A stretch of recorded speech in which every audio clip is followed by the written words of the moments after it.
Age of Empires 4 is a modern-ish take on the classic real-time strategy format, where you get to build towns, set people to work and engage in battles. So the game can be played through a historical lens, or you can square it off against other people in PvP. There's definitely a satisfying nostalgic element to Age of Empires. However, Age of Empires 4 does play things pretty safe and often feels like a spiritual successor to Age of Empires 2. So when you first boot up the game, you run through a fairly comprehensive tutorial where you build your first settlement, create some villagers and start gathering materials needed to sustain life there, like wood, food and gold. So you'll soon create a small army and start venturing up the road where a rival faction lays in wait, and you're going to engage in different types of battle, including soldiers on horseback, archers and also spearmen as well. So for those who've played Age of Empires before, this will be a nice reminder, but it is a great introduction, giving you all the tools you need to get started. Well, there's a whole range of activities that you can engage in with your villagers, including hunting, mining and gathering wood.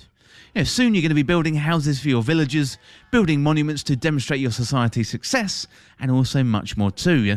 So you're going to get into battles before you know it, and it's all about understanding the relationship between soldiers on horseback, archers and spearmen, and how they interact with each other. So basically it's like rock, scissors, paper. So for example, soldiers on horses don't really like spearmen much, and archers don't like soldiers on horseback. As you progress through to the end game, you're going to be building defensive structures and working out how to control the map, but you better be careful of enemies who build cannons and other advanced weapons, as they're soon going to bring down your defensive walls and let in floods of raiding enemies. Well, there's a couple of different game modes that really let you flex your strategic brain, and that includes a historical campaign, and you can face off against English and French kings, retread steps from the historical battles, and take on different factions from all around the world. Well, the campaign is punctuated with documentary-style videos. They really work well, providing you with extra content, and are presented in a BBC-style format. So shout out to Neil and the Compost team for providing those little videos. So they're really, really good stuff, as always, from that team. So if you don't want to delve into the main campaign, then there's randomised smaller one-off battles or skirmish maps. So these offer smaller tactical challenges with a variety of map setups. For example, you may have a strategically placed forest, or a ravine or a river that's clearly going to get in your way. We got 8 playable factions in the game, including the Abbasid dynasty, the Chinese, the Delphi Sultanate, England, France, the Holy Roman Empire, the Mongols and also the Rus too. So they do feel somewhat similar, except for the Mongols, who deliberately stand out on their own.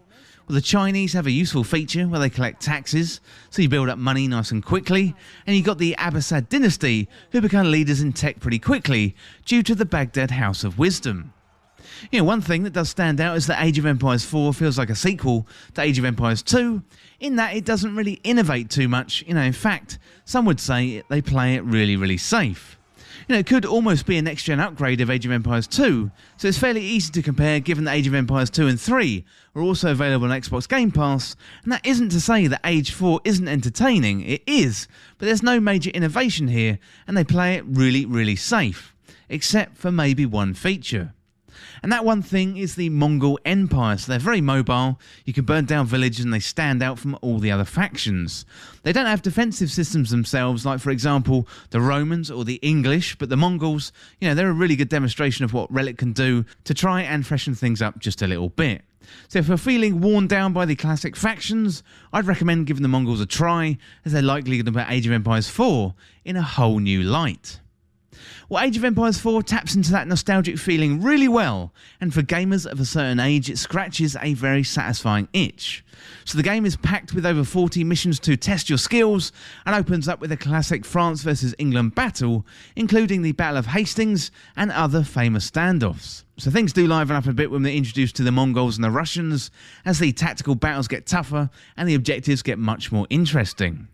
Well, the graphics and the sound design work really well, complementing the solid gameplay. So the game looks fantastic, and the landscapes are absolutely gorgeous, and the audio is great too. And I particularly like the murmuring that comes from the villagers and the townsfolk as they speak their own little language. Well, Age of Empires 4 is an entertaining RTS, although often it plays it very safe and can be easily compared to Age of Empires 2. You know, when the developer flexes their muscles a little with new features like the Mongols, the game really shines. The campaigns are well thought out, the multiplayer is instant fun, and I particularly like the presentation style, in particular the history style videos, and that really ties the experience together well. So if you've played Age of Empires before, then you may not find too many surprises in here, but you'll probably like what you see. So sometimes it feels like a greatest hits compilation of the series, rather than pushing the boundaries of something new.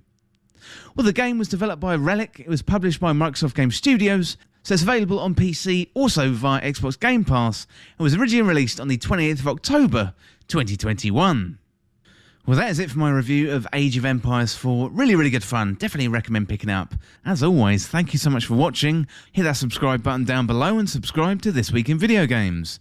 If you want to join the community, check out the Discord link in the description. Or you can follow me on Twitter at TWIVG Podcast. If you enjoyed this video and found it useful, liking and sharing the video would really help me out. Otherwise, check out the other videos on the channel. Thanks again.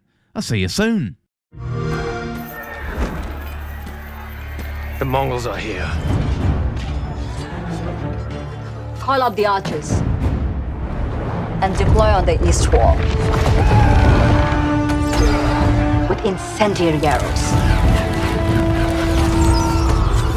The French sent hand cannoneers. Flank with lancers. They'll get ripped apart. Will they? It's the English fleet. Cross them with our fire ships and deploy fishing boats. Our people need food. Trebuchets. Counter with light cavalry. Camels. Camels. Camel archers. Hundreds. What now, Commander? We attack.